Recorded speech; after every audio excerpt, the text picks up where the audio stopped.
Good day, folks. I'm Ricky Robotski, and of course, you're watching the Ricky Robotski Show here at WWDBTV Studios with one of our legendary special guests here, Mr. John Stiles with WWDBTV. He's the owner and operator of the studio, and today we're going to interview him about something very, very magical or extraordinary, I'd like to say. John, welcome. Thanks, man. I appreciate it. Glad to have you. It's fun being on this side of the interview and not that side. Yeah, I only can imagine. And so, do I have to worry about this, or you're not going to grill me or make me look bad, are you? No, not at all. Right. Not at all. We're going to make you feel as comfortable as possible, just like how you make all of us feel comfortable here at the studio. Thank you for saying that. We thank you so much for that. And it is such an honor to have you on my show, actually, because last time I was on your show. Yes. So now you're on my show, and I understand. Well, I'm excited because we've talked about. I mean, this is a new show here for WWDBTV, and when you had called me and told me what you wanted to do, and I thought this is great. This fits right into everything else that we're doing here, and you're giving the community and you're giving people in the community a voice that they might not normally get. And so for that, I thought, yeah, that's great, man. You fit right in. You're part of the family now. Oh, thank you. I appreciate being a part of the family. Yeah. And you've been just a great coach and a great mentor with this, me being new on the first time filming in an actual studio. So just thank you for that too, as well. You're welcome. Yeah. And so let's dive into it. Okay. I can swim. Yeah. But ladies and gentlemen, you know the deal. Before we decide to dive into this, let's roll it.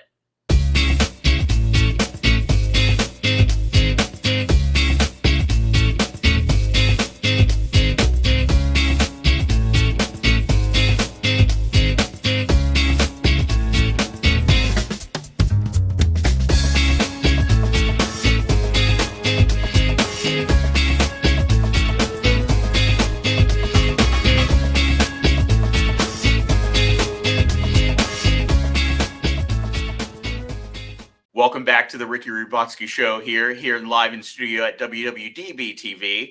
I'm here with the legendary John Stiles. And so, John. Thanks, man. I understand you write audiobooks. I do. I just started, and I kind of stumbled into it by accident. I was playing around with AI, and I just kind of wanted to do something a little different than, the mechanics of what I do as far as the editing and all that stuff with the shows and, keeping the studio running. And I wanted to do something that was a little bit different. And so I was playing around with my AI ChatGPT at home. And I was thinking it'd be cool that, there was an old TV show where they would interview people from history. And they had actors portraying the different characters. I thought, well, with AI, I'd like to do something like that. I thought that might be fun. And I really hadn't planned on making it public at all. It was just something I was going to do for my own enjoyment, just something to have kind of like a hobby, I guess. And so I was trying to figure out, okay, who should I interview first? And there was a book laying on my table beside my computer, and it was the Diaries of Adam and Eve by Mark Twain. I thought, well, that'd be cool. I love this book. I'd love to interview Mark Twain. Very good book, yeah. So I instructed my AI. I told it what I wanted to do. I want to create this book, and it wasn't intended to be an audio book. It was just intended to be, just kind of like a book or a pamphlet or something that I could read or. And so anyway, so I instructed my AI. I said, here's what I want to do. I'm going to interview Mark Twain. And I would like you to pretend that you are Mark Twain and answer my questions. And so the AI came back and said, yeah, that's great. There's plenty of information out there. There's interviews that he's done and all of his writings and stuff. And so I started asking questions. And I was getting back these answers, and I'm going, holy crap. This is just like talking to Mark Twain. I mean, if you know anything about his writings, and it was after about 5 or 6 minutes in, I forgot that I was actually typing questions to AI. And it was really a lot of fun. And I think the first one, it ran almost an hour. So anyway, so I'm finishing up that and I'm editing it and getting it all, so it all makes sense. And I thought, it would be really cool if I could make this an audio book, something that I could listen to. And so I started, I went to my AI and I said, okay, here's what I want to do, blah, blah, blah. I want to make this into an audio book. What are the softwares out there that I can use to create the voices and all of that?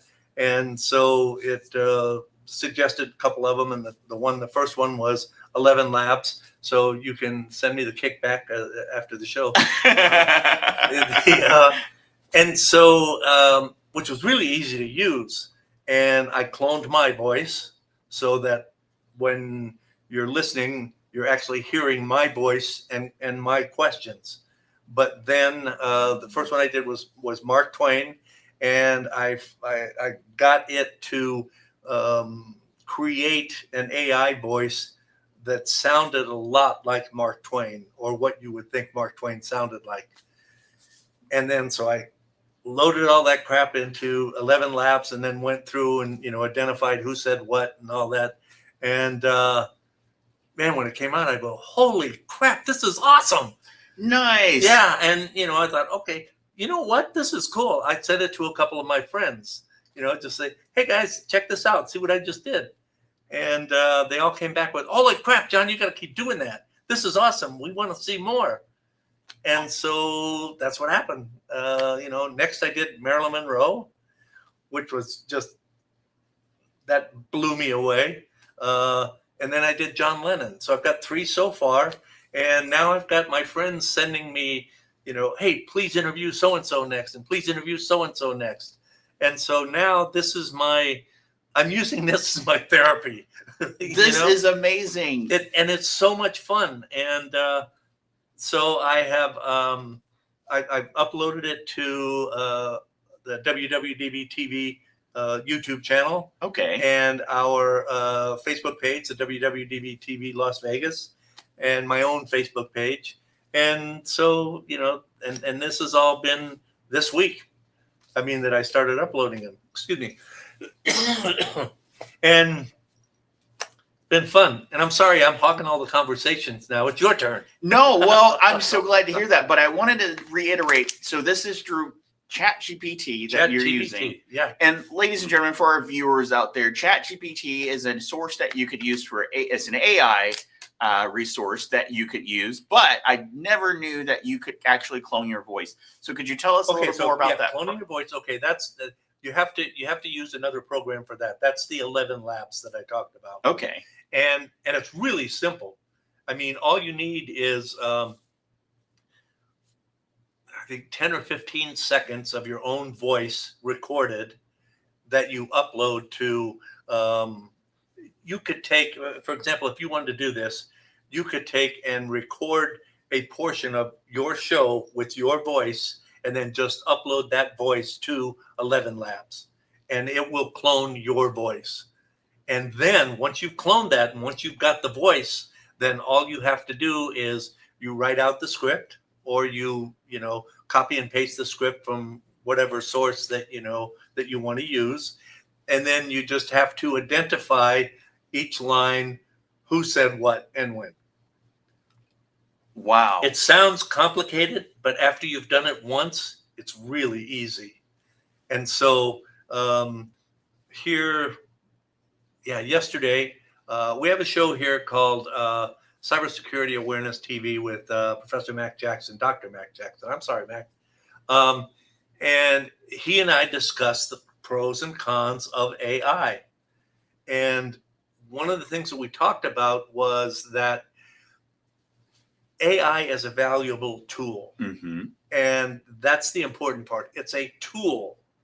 Mm. So it needs guardrails. We've all seen Terminator. So we have to be careful here. Oh yes. Yeah. Which reminds me, I might want to give you some advice. If you are using any of the AI, always say please and thank you, because if and when they do take over, you want them to remember that you were one of the nice ones, right? Exactly. Remember that, viewers. Don't forget, that's not a joke. But like I say, it can be very dangerous. And one of the things that I thought about when I was doing these interviews was that I could see where this could be very dangerous for young people, in the sense that I forgot that I was communicating with AI. And it really felt like, because the answers that I was getting back are something that it's obvious this person would have said that. And so a young person who isn't too sophisticated in the ways of the world might fall into the trap of thinking this is my friend, and could get some bad advice, not intentionally, but ChatGPT may, or any AI may say something back in response to your inquiry that you don't understand because you're young, and it could create some problems. So I think I think we need some, and I hate to say this because, but it's true. We need rules and regulations that limit what AI can do. Absolutely. And I think that we need that. You know that. I mean, you understand that because you've been there. Anyway, you probably noticed I love to talk. So. And that's why we call it a talk show, because this is make you feel right at home, huh? Yeah. So, John, talking about the AI scaries and putting limits on it. Earlier you said that the younger generation sometimes tend to think it could be their friend, which there are these AIs companions. AI companions. Yeah. And it is scary. There was one incident I think I saw in the news where, unfortunately, an AI, it was, I guess, a person was running away from home and wanted to know why they felt alone. And the AI apparently told them that they don't need their family members, and why not just go for it. And this was on the news, and I can't remember which media station that was, but it was very scary that this, no kidding, they relied on it. But right. Yeah, you're right. It does have to have guardrails, right? Because there's so many things that you can do with AI now. And, you interviewing Mark Twain shows a definite surprise that you can do anything. Well, and that's why I make it clear at the beginning of the audiobook is that this is in fact AI generated, and it is not meant to fool anybody or put words in the mouth of the people that I'm interviewing. It is just based on the information that's available to the public. What would this person likely say if I asked them this? And that's one of the values of AI, is that it does have access to all that information. Whether they're written documents, interviews, radio interviews, TV interviews, all of that stuff. And so I could have done this myself. It probably would have taken me 6 to 8 months to a year. And I was able to do this, each one, within a couple of days, because by my asking AI the questions, AI was going out to the information on the internet, gathering all the information and saying, okay, based on everything I know here, this is how this person would answer the question. So, I mean, that's how I interpret it, and I think that's what's happening. So I'm not an expert. I'm just some old dumb construction guy, So. Oh no! And let me ask you this: do you rely on? I know generations today. I don't want to say rely heavily on AI, but with you writing these books, these audiobooks using AI, what is your favorite feature of using AI? Is it doing the interviews? Is it for research? It's it's for the books. I mean, it's real simple. It's just because I enjoy it. It's like if you had the opportunity to sit down with one of your heroes or somebody that you really admire that's not here anymore, and you had an opportunity to do that, wouldn't you do it? I absolutely, in a heartbeat. And that's how I got started doing that. And it was just like it was I have this affliction, and it's called what ifs. Yeah. And it's like, well, what if I did this? Well, what if I did that? What if I tried this? What if this works? And it's just and I, like I said, I initially did not intend to make any of this public, but and I think I told you I sent it out to a few friends, and they came back and goes, oh yeah. So it's like I'm not only pleasing myself and enjoying what I'm doing, but other people are getting some enjoyment out of it, and to me, that's the most valuable thing. Just Absolutely. like you, this show, people are watching and they're enjoying it. So you are giving something to the community that they may not have had. Oh, absolutely. And that's why we do it, right? That is exactly why we do it. And that prompts me to my next question. What if, with the exception of John Lennon, Mark Twain, and Marilyn Monroe. What if you had an opportunity to interview your hero, your favorite person with the exception of those three? Who would it be? And that's a tough question because I have a whole fucking list. There's some authors that I really enjoy. I want to interview Anne Frank. Oh, absolutely. I want to interview Gandhi. Yes. I want to interview Leonard Nimoy. And those are all world treasures. Yeah. And it's just Maya Angelou. So, I mean, there is an unlimited source out there. And it's like I've got this list and I almost have to go, okay, that's what I'm doing next. Yeah. And so it's fulfilling. Mm-hmm. It's something that, I mean, not that what I do here isn't fulfilling. I love that, and I love the people that I've been able to meet and work with, yourself included. But this is something that is just mine. You know what I mean? Absolutely. It's something, and I can share it, and that's fine. And by sharing doesn't take away from anything, because it's just like if you hear a song and you tell your friend, oh man, I just heard the greatest song. You got to check this out. And so your friends listen to it and they go, oh yeah, I love that, man. Yeah. You know that feeling? Absolutely. That's the feeling that I get when I get some feedback or somebody says, that's cool. Can you do so-and-so next? It's like that connection that I have with that person then, the viewers and the listeners. There is that connection that I made that they will go through their life with that little bit of spark that they got from some other person. And I get the same thing back. And so anyway, I don't know. That sounds kind of corny, but no, it's not corny at all. It's very interesting. But John, what we're going to do is take a quick commercial break. Really? We can pay some bills? We can pay some bills. Excellent. Ladies and gentlemen, we're going to run to a quick commercial break. And when we come back, we're going to talk more about the power of AI and a little bit more about the audiobooks. Stay tuned. If you want attention, you need more than an ad. You need a presence. Welcome to WWDBTV, your internet streaming TV station built for business and people. We create high-impact commercials and video podcasts with pro production. Then we help distribute your show where audiences already watch and listen.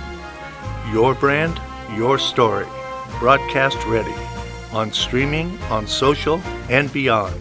Ready to be seen? Visit WWDBTV.com and book your production today. Welcome back, ladies and gentlemen, to the Ricky Robotski Show here in the studios of WWDBTV. I'm here, of course, obviously with John Stiles, and we're back, and we're going to talk more about his audiobooks and dive a little deeper into the power of AI. John. Okay, let me turn the tables just for a quick second. if you were doing this, who would you interview? Who's the first one that you'd want to do? The first person that oh my gosh, like you said, that was a very hard question. So there's a list of people I want to do. Musically, I'm very musically inclined. Well, not inclined, but I enjoy music. And okay, then I have to stop you there just for a second, because the one that I'm working on right now is Kermit the Frog. no way. No way. Yeah. No, I got to hear about that. I should have that. And the reason I bring that up, there's a section in there that once you see it, you will appreciate the hell out of it after what you just said. So I'm sorry for the interruption, but please go ahead. Oh, wow. Now I'm curious. I now have to ask you questions about that. But, I would want to interview Marvin Gaye. Oh, good. Elvis Presley. Yeah. And you know what? Frank Sinatra. I can dig it. Those are my three I would go to, and I constantly listen to. I want to know what inspired him to write one of my favorite songs, Elvis Presley, we're talking about here, Return to Sender. What that is probably growing up, that my dad introduced me to that song, and ever since I listen to it on the regular, weekly. Something you just said I thought was really cool is that that's also in the Kermit interview you'll love, is that your dad introduced you to those songs or to that music, and which means that it was very, very important to him, and he was sharing it with you, and once you heard it and you understood why he wanted to share that, right? Absolutely. Yeah. Absolutely. And so you get it. You understand why I do what I do here now, right? Yes. Yeah. I do. I absolutely understand it. And it's amazing what you do. And it's incredible at how we just oh man, I just lost the words. I know. But what you have to remember is the whole WWDBTV is because of the content that we have, the shows that we have. Your show, our Gift of Giving show, with the focuses on the nonprofits here in Southern Nevada. The Showgirl Connection, which is keeping the legacy of showgirls alive, because if you say Las Vegas, you think showgirls. Exactly. And they're gone. I mean, for all intents and purposes, there are no more big shows like Jubilee or Lido de Paris, or they're all gone. And so that show kind of helps us continue that legacy about Las Vegas. So anyway, sorry, I didn't mean to interrupt, but I do that a lot. No, and I you know what? I would love to get, if any one of you former showgirls are watching, I would love to have you on the show, because there are some questions I want to ask. And I got a great idea. Absolutely. I'm open to ideas. Okay. The host of the Showgirl Connection, Luann Chesick, is a former showgirl. Really? Yes, which makes it brilliant because she knows all of these showgirls. So I'm going to talk to her about having you as a guest on her show, and then you can ask all the questions you want because she was there. Oh, that's amazing. And I would love that. She knows almost everybody in the industry. And yeah, you will love her. Oh, I would love to have her on the show, and we can do that. Hey, that's a deal. You can trade off with her. Absolutely. You appear on her show and she'll appear on yours. That works for me, because other than that, I was going to say I probably would have to use AI to get a showgirl on an AI showgirl on the show, or do an audio interview with the history of the showgirls in Las Vegas. You will absolutely love her.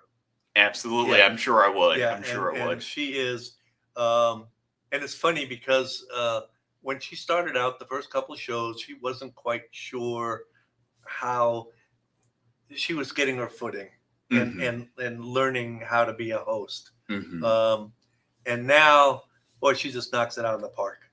I mean, she has some phenomenal guests in here. And I mean, these were icons in the showgirl industry back in the day.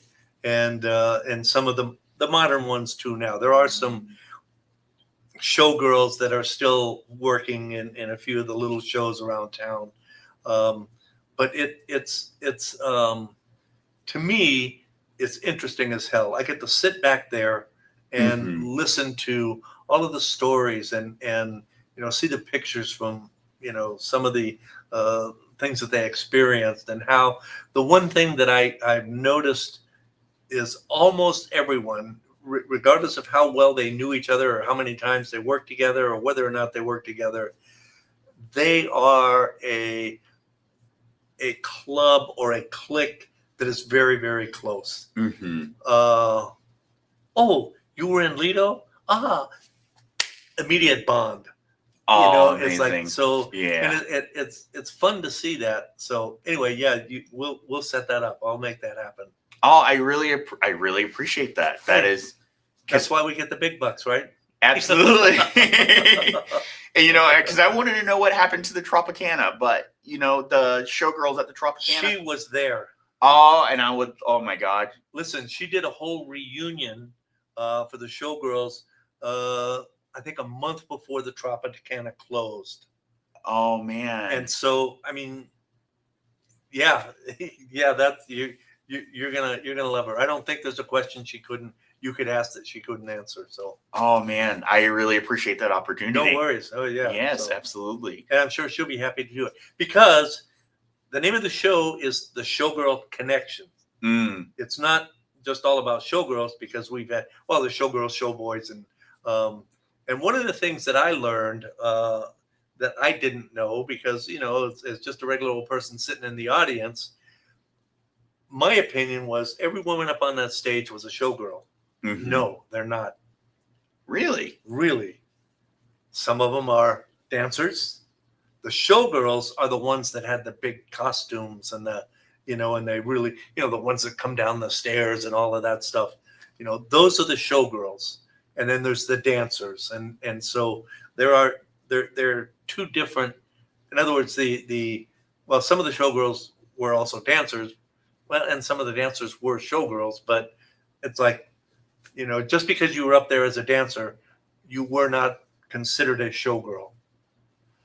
Oh, I learned that. Yeah, right? That was a surprise to you too, right? A big surprise to me, because you look at everybody as a whole, or box them as together as a showgirl, but I didn't know that they were not showgirls.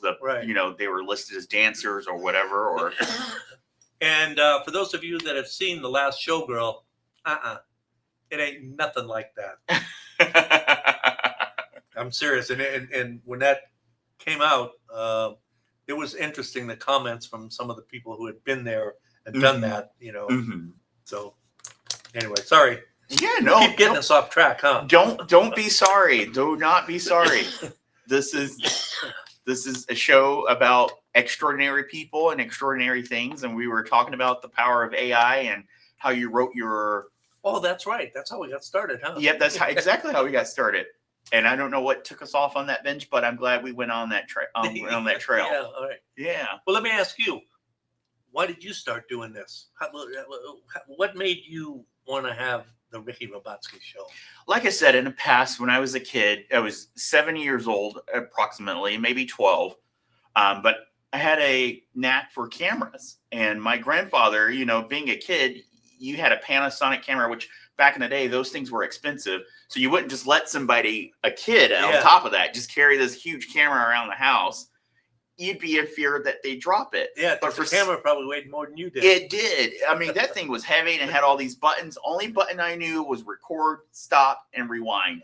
And it had the big VHS cassette player. Yeah. So as a kid, I'm just so glad my grandfather allowed me to play with that camera, because I honed in on that thing. And dude, back then, you should not. That was an honor that your grandfather bestowed upon you to let you have that or play with it. Because I'm not sure I would have done that with my sons.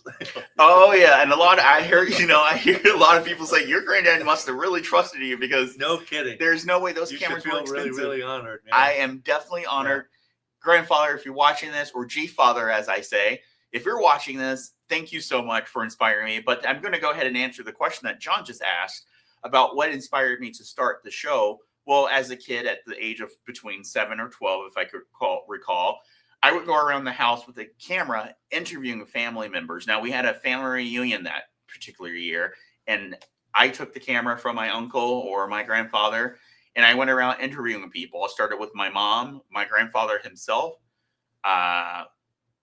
anybody I could, and I just found a passion with that. So my granddad saw that passion, and years later, he brought me my own little recorder. I had this, it was called a Talk Boy. It was actually from the Home Alone movie. And if you guys saw the original Home Alone movie, he had a little recorder that he would go around recording people, and it could change their voices. Well, I would use that to go around interviewing people. And I remember not getting permission from my mom and interviewing her as a kid. And she didn't know she was being interviewed? She didn't know she was being interviewed. And I got in so much trouble. And since then, it's just been smooth sailing. And I've always had things that could record for some reason. And then I'm glad to be a part of the generation that started off with cell phones that did not have cameras. So as we grew into technology, phones started becoming available with cameras. And I was they're damn good. I mean, I have a friend that actually filmed his music video on an Apple iPhone. Interesting you say that. And I was like, I'm flabbergasted because, one of my other favorite persons I would interview, she's an Australian singer. Her name is Kylie Minogue. And Kylie Minogue. Yeah, I know. She actually filmed one of her videos on an iPhone, apparently. It was an iPhone 4 at the time, which was lower quality than what we have now. Yeah. But it was great quality at that time for that video. Yeah. And ever since then, I've just been recording my butt off. And that's what inspired me to do the show. And I always wanted to get a purpose of recording people. So I asked myself, what would be my purpose of recording people? Yeah. And it was that I want to record extraordinary things. So I decided to record extraordinary things with extraordinary people. And you've done, I mean, this isn't your first venture into this. I mean, you had basically a show up to this point, right? Absolutely. You've been doing some out on the street stuff. Yes. And I'm hoping that you'll bring some of that in one of these days and incorporate that into your show today. Absolutely, I will. That would be fun. That would be fun. Yeah. We've had talks, you and I had talks behind the camera about doing things like man on the street interviews. Right. And I would be all up for that. Love those. Me too. Yeah. It's a great way to meet new people and find out, you never know who you meet. Yeah. Like one of your quotes says, there's magic everywhere. If you're paying attention. If you're paying attention. And I believe everybody is a magician. They just don't know it yet. Yeah. I like it. Yep, absolutely. So yeah, I'm excited to see what you're going to do with this and how far you can go. I know your show last week with Erica was a mind blower. I mean, that was an emotional roller coaster that I admired her for sharing her story, and I admired you for talking her into it. Oh yeah, because it was not an easy topic. That was very oh man. And if you guys haven't seen that yet, go to our YouTube channel, WWDBTV, and check out the Ricky Robotski show from last week. Absolutely. And ladies and gentlemen, that is all that we have for today. But join us next. Oh, good, because I have to go to the bathroom. Absolutely. No, just kidding. All right, guys. Thank you so much for tuning in to another episode of Ricky Robotski Show here at the WWDBTV. You can find us exclusively on YouTube at WWDBTV or the Ricky Robotski Show. And thanks for tuning in. And you guys have a great day.